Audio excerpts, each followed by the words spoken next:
Plus de 200 enfants explosent de joie et témoignent leur reconnaissance.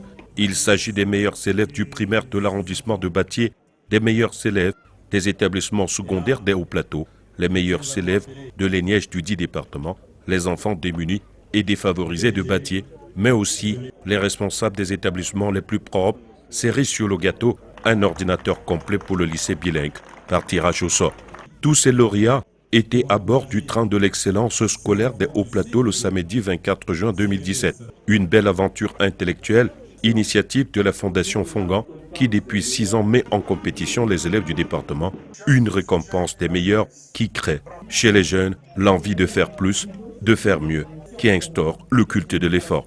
Ici, les prix étaient constitués de fournitures scolaires, d'un appui financier pour préparer la prochaine rentrée scolaire et tout autre produit pouvant contribuer à l'épanouissement des jeunes. La présence des ministres des enseignements secondaires et du représentant du ministre de l'enseignement supérieur témoigne du travail que le gouvernement et de l'intérêt que le gouvernement accorde à l'éducation.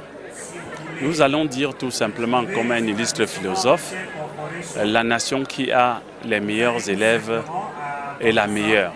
Si elle ne l'est pas aujourd'hui, elle le sera demain. Avec l'aide des mécènes et des élites, la Fondation Fongan, une organisation à but non lucratif, continue à améliorer la motivation des élèves, mais aussi à partager avec les parents, les enseignants, la joie de la réussite de leurs enfants. Cette initiative est louable, à encourager.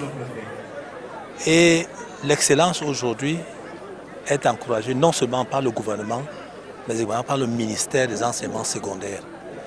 Et les sacrifices consentis par la Fondation Fongan vont en droite ligne avec les préoccupations du gouvernement et du ministère des enseignements secondaires.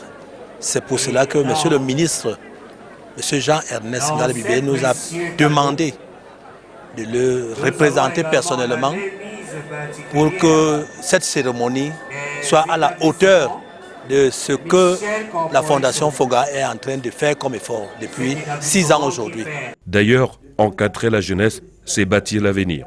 Tel est le credo de la Fondation qui pense, comme Nelson Mandela, que l'éducation est l'arme la plus puissante que vous pouvez utiliser pour changer le monde.